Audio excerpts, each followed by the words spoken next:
you wrote it as well as directed it.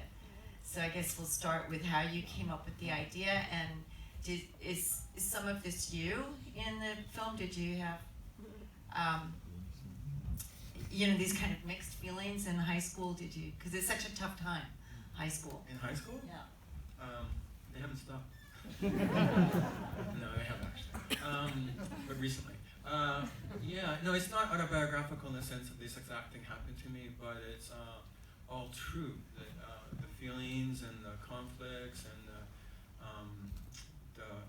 ambiguity and the discomfort with the ambiguity, and feeling that all the sort of rules and boxes and frames that were prescribed to me didn't really feel good or make sense regarding many things, not just sexuality, but just many experience of being a human being, really.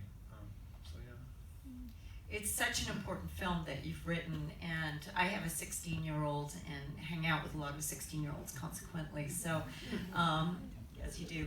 And so it's just important that there's films like this out there that they can see and see the role playing that's going on and what's happening.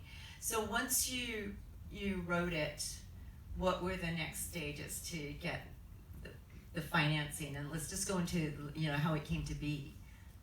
So I actually had this all began with a dream. I had a dream one night of a teenager talking to his mother in the kitchen, and there was something about that it was actually the love between the mother and the son that was really compelling to me.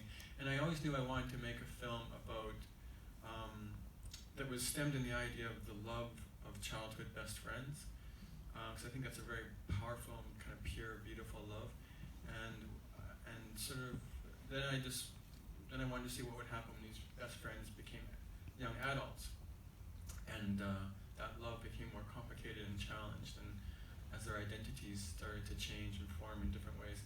So yeah, so I still had a dream. I started writing notes, and then I realized there was a film emerging, so I decided to make another film. And then I found the producer, and she really shared the interest in the idea. And then we just developed a script for probably 3 years. Just kept rewriting and tweaking it until we felt it was good enough. And then we, that overlapped with starting to find funding, and then we found the money we needed, and then we shot it in 2017 in the summertime, and spent 7 or 8 months doing post-production, and here we are.